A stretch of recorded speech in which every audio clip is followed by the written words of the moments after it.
Hey guys, how's it going? Darth Warrock here. Back for another episode of Throwback Thursday. This is a video I've been meaning to do for a few weeks now. Just got sidetracked with holidays and then some other stuff came up and I forget. And because I want to upload those videos on Thursday because Throwback Thursday.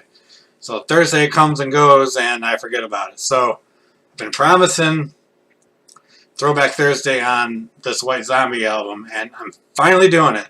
Getting it done.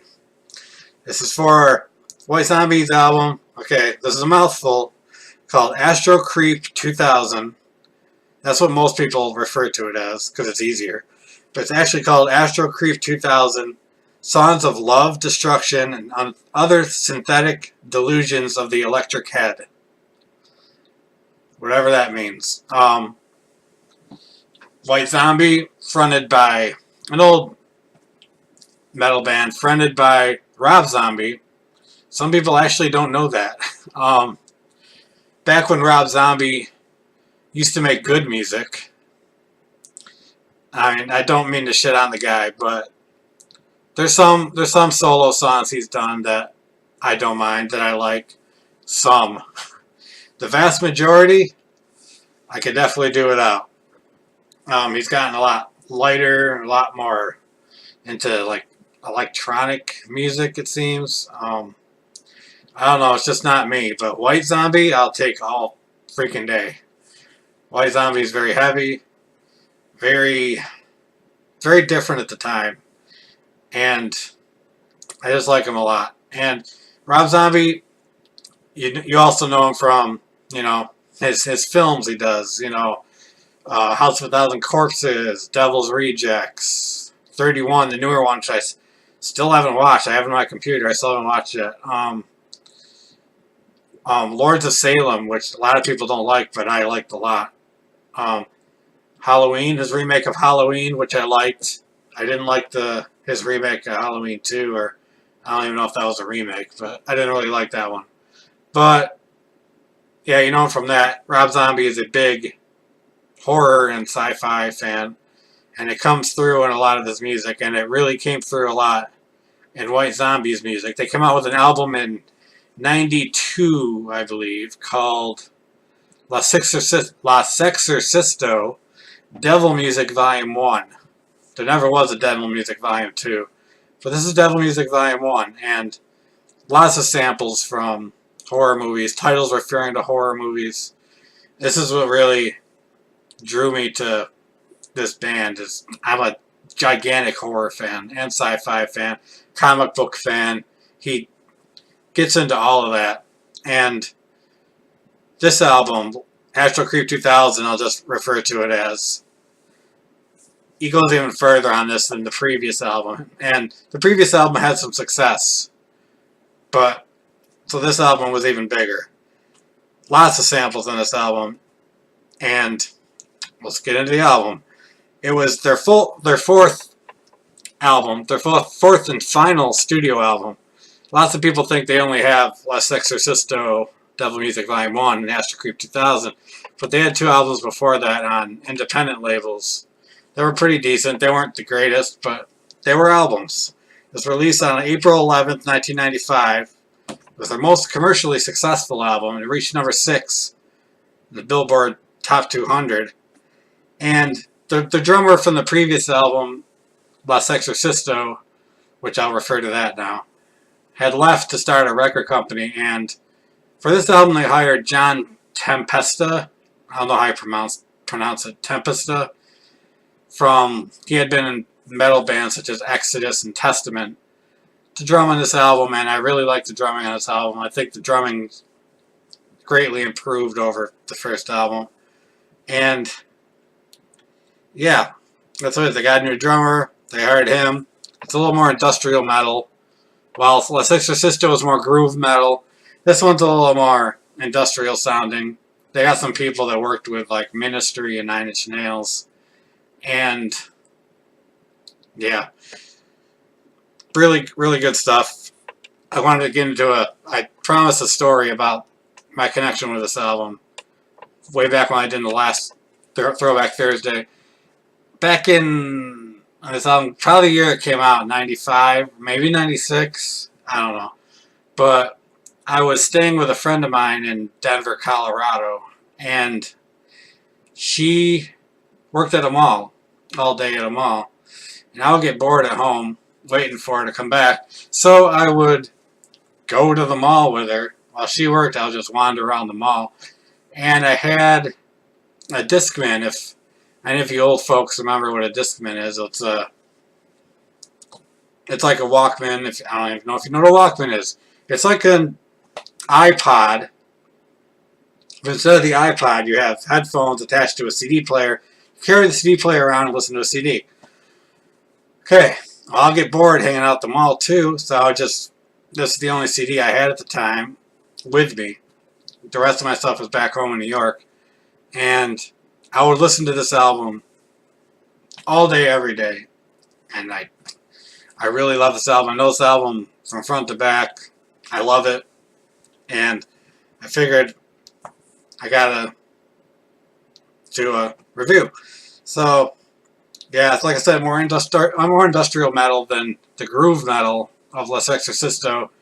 And one critic called it it sounds like white trash on acid metal, which is kind of fitting. I don't know what that's supposed to sound like, but I guess it sounds like this. So, as far as the songs go, I'm not really going to get into the lyrics much or what I think they're about, because there's no point. I mean, the lyrics are random. There's a lot of yeah.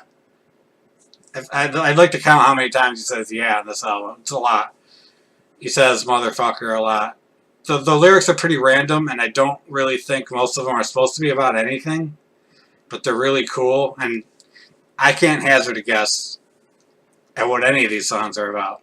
But, like I said, he uses a lot of samples in these songs, so I'm just going to give you a list of the samples that use this song and what I think of these songs and if I like these songs or not. So that's how this review is going to go. Alright. Number 1. It's called Electric Head Part 1, parentheses, The Agony. I really like this song a lot. The first thing you hear this song is a voice saying, perhaps you had better start from the beginning, and then laughing, sort of like, over and over again. And that is from the movie The Curse of Frankenstein from 1957, which is a Hammer horror movie. I don't recall who says the line. Hammer Horror was a British film company who did these horror movies back then with people like Christopher Lee and Peter Cushing, who are two of my favorite actors of all time. Christopher Lee being my favorite. So one of them probably said it. Sounds a little more like Peter Cushing, but I could be wrong. Could be Christopher Lee. It's a really good song. It's a longer one. One of the longer ones on the album. It's a really good, heavy song. That's what I'm going to say about a lot of these songs. It's what they are. And I just like it a lot. Number 2, Supercharger Heaven. One of the singles released for this album. Really heavy, fast song. They did a video of this song. Like a live video. It wasn't really live. It had the studio recording, but it showed a bunch of live footage. You know what I'm talking about. For those of you who remember videos.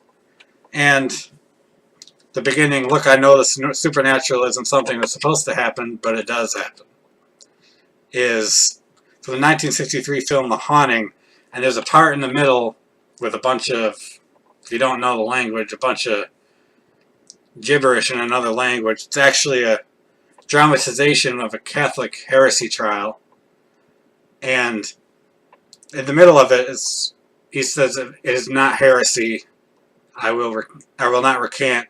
It's from the 1976 film To the Devil a Daughter. So, if you're wondering where those strange lines are coming from, that's where they're coming from. Really fast, heavy song. The chorus, you might know the song, the chorus is like, Devil Man, Devil Man. It's awesome. I love it. Just like pretty much everything on this album. Yeah, number 3, Real Solution, number 9. Not number 1 through 8, number 9. And yeah, the lyrics, I could talk a little bit about some of the lyrics in this song. He says, who will survive and what will be left of them a lot. which is actually from what they used to, the old ads for the original Texas Chainsaw Massacre movie from 1974. Had that in, like, posters would say who will survive and what will be left of them. Sorry, just bumped my computer desk. And yeah, that's from that. And there's a line that says, "Are you hurting anyway?" from the show Cops.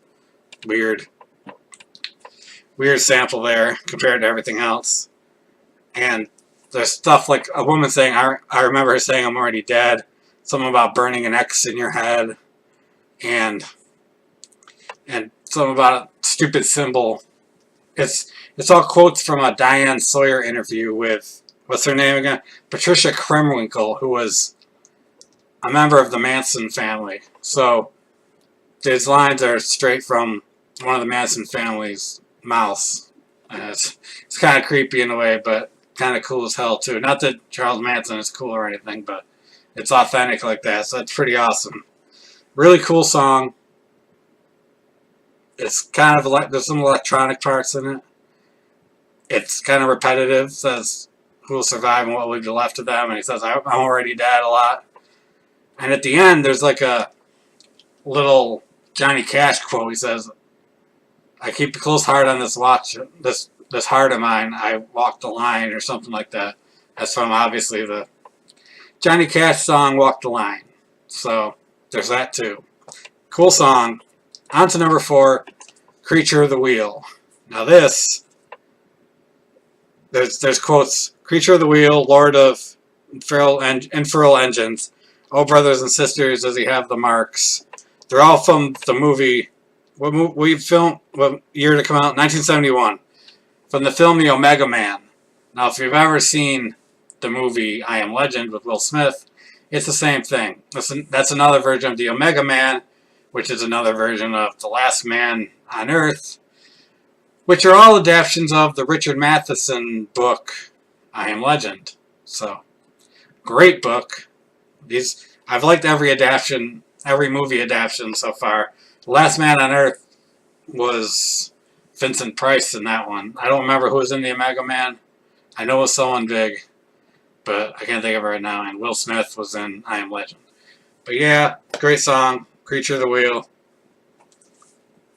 Good song. Okay, number 5, Electric Head Part 2. Part 2, parentheses, The Ecstasy. This was another single from the album.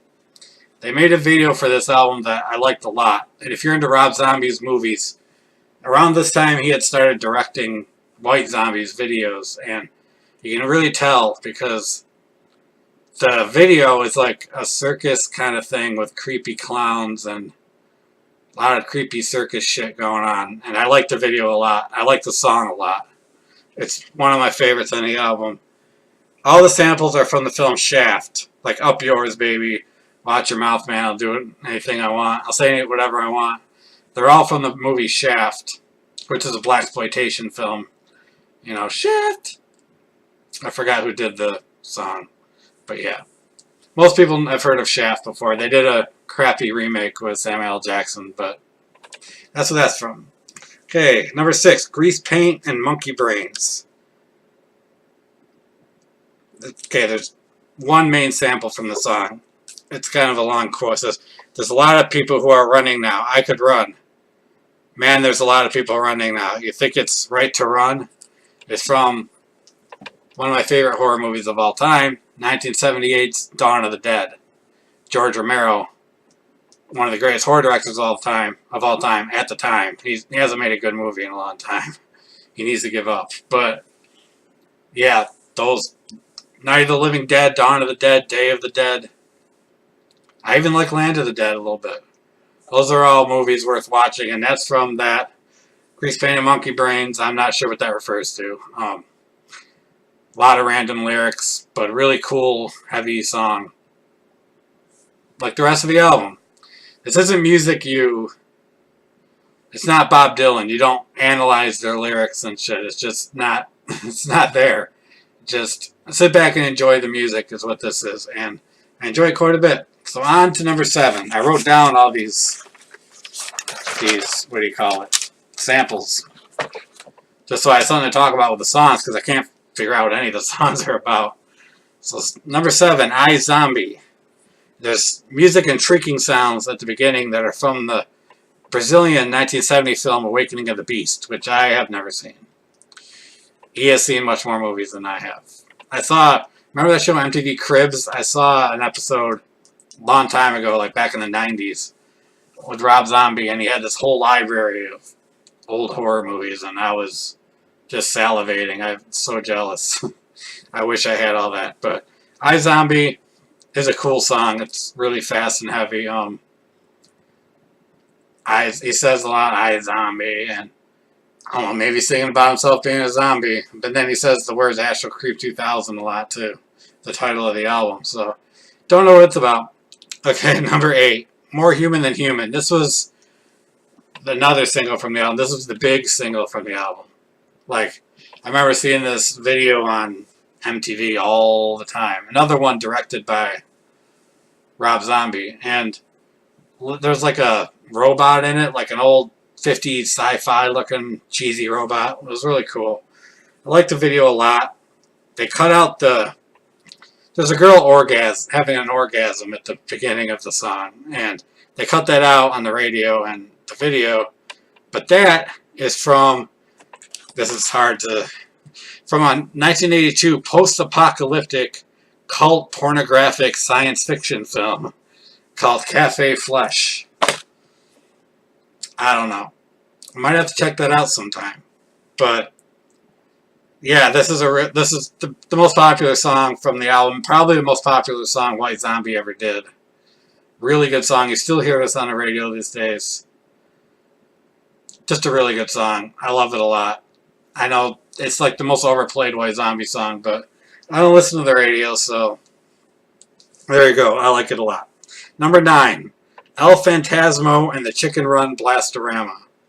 Not a whole lot to say about this song. Because there's no samples in the song. There's 2 songs on this album that have no samples, and this is the first. And no samples, but I really like the song. It's one of my favorite songs on the album. It's one I always go back to. It's in some video game, I believe. But yeah, it's a good song. It's one of my favorites. My second. It might be my favorite on the album. I'm not sure. There's Electric Head Part 2, The Ecstasy, this song, and another song I'll get to. Alright, number 10, Blur the Technicolor. There's a sample that says, "This is the end of your rotten life, you motherfucking dope pusher. And you're gonna get it," are from the 1973 film Coffee. Coffee with C-O-F-F-Y. And I think it's a blaxploitation film, another one. I don't know, I've never seen it. Rob Zombie likes a lot of movies, and you hear about a lot of them. So, Blur the Technicolor, it's a really good song. I really like the guitar in the song. It's really cool. And the effects on his voice are cool too. Good song. Number 11, Blood, Milk, and Sky. My other favorite song on this album. And the other one that doesn't have any samples. Now, they were going to do a video for this album at one point, but then they broke up, so they didn't do a video, obviously. This song's a lot slower than the rest of the album. It's really creepy sounding, and there's some sort of weird like native drums at the end of it, and some weird sounds, and I like it a lot. This is those 3 songs are my favorites, and it's a shame they never got to do a video for it, because I think the atmosphere would make that video really cool. Especially with Rob Zombie directing it. So yeah, that is White Zombie, Astro-Creep 2000s. See if I can remember it. Songs of Love, Destruction, and Other Synthetic Delusions of the Electric Head. I think that's what it is. Don't quote me on that though. Like this album a lot. It's their best album. Best thing musically Rob Zombie has ever done was this album. Don't let anyone tell you otherwise. I give this, I don't know, 8 out of 10. 8 out of 10. Only because I don't like a ton of metal music anymore. I used to be a big metalhead when I was younger. I feel like I can't give this like a 9 and put it up there with some other albums I give a 9 because I'm not into that much metal anymore. I like metal, but only certain things. But yeah, I'll give it an 8 out of 10. I still listen to this album a lot. I still have my original CD. I'll blast it in the shower sometimes and annoy my neighbors when I'm showering. But they really sing along to it though because it's hard to understand the lyrics. But this is a really good, hard metal album. I love it a lot. I'd put it probably my top 5 of the 90s. Maybe I'll do a top whatever of whatever decade sometime. But so yeah, that's my review I've been promising for a while. Sorry it took so long. Not sure. I can be honest. I'm not sure which one I'm going to do next week. Thinking I might go back to the 60s next week.